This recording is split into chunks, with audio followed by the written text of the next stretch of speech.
Litigation and appeals. While our concerted efforts to reduce pendency of appeals at various appellate fora are beginning to show good results, it will continue to engage our highest attention. To dispose of the backlog of first appeals, I plan to deploy more officers to hear and decide such appeals, especially those with large tax effect. For resolution of certain income tax disputes pending in appeal, I am also proposing Vivad Se Vishwas Scheme 2024. Further, I propose to increase monetary limits for filing appeals related to direct taxes, excise, and service tax in the tax tribunals, high courts, and Supreme Court to 60 lakh rupees, 2 crore rupees, and 5 crore respectively. With a view to reduce litigation and provide certainty in international taxation, we will expand the scope of safe harbor rules and make them more attractive. We will also streamline the transfer pricing assessment procedure. Employment and investment. I have a few proposals to promote investment and foster employment. First of all, to bolster the Indian startup ecosystem, boost the entrepreneurial spirit, and to support innovation, I propose to abolish the so-called angel tax for all classes of investors. Second, there is tremendous potential for cruise tourism in India. To give a fillip to this employment-generating industry, I am proposing a simpler tax regime for foreign shipping companies operating domestic cruises in the country. Third, India is a world leader in the diamond cutting and polishing industry, which employs a large number of skilled workers.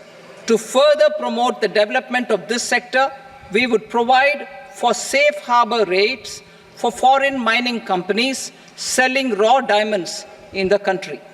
Fourth, to attract foreign capital for our development needs, I propose to reduce the corporate tax rate on foreign companies from 40 to 35%.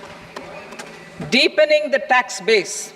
I have a couple of proposals for deepening the tax base. First, security transaction tax on futures and options of securities is proposed to be increased to 0.02% and 0.1% respectively. Second, for reasons of equity, I propose to tax income received on buyback of shares in the hands of recipients. Other proposals. To improve social security benefits, deduction of expenditure by employers towards NPS is proposed to be increased from 10 to 14% of the employee's salary. Similarly, deduction of this expenditure up to 14% of salary from the income of employees in private sector, public sector banks, and undertakings opting for the new tax regime is proposed to be provided. Indian professionals working in multinationals get ESOPs and invest in social security schemes and other movable assets abroad. Non-reporting of such small foreign assets has penal consequences under the Black Money Act. Such non-reporting of movable assets up to 20 lakh rupees is proposed to be depenalized. Other major proposals in the finance bill relate to withdrawal of equalization levy of 2%, expansion of tax benefits to certain funds and entities in IFSCs, and immunity from penalty and prosecution to Benamidar on full and true disclosure so as to improve conviction under the Benami Transaction Prohibition Act 1988. Personal income tax. Coming to personal income tax rates, I have two announcements to make for those opting for the new tax regime. First, the standard deduction for salaried employees is proposed to be increased from 50,000 to 75,000 rupees.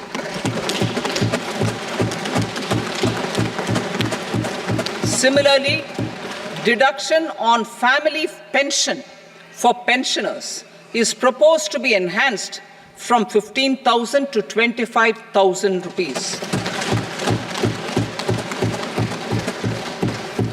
This will provide relief to about 4 crore salaried individuals and pensioners.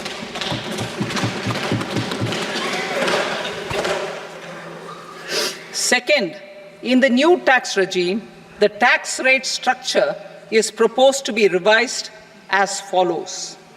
0 to 3 lakh rupees, nil. 3 to 7 lakh rupees, 5%. 7 to 10 lakh rupees, 10%. 10 to 12 lakh rupees, 15%. 12 to 15 lakh rupees, 20%. And above 15 lakh rupees, 30%. As a result of these changes, a salaried employee in the new tax regime stands to save up to 17,500 rupees in income tax.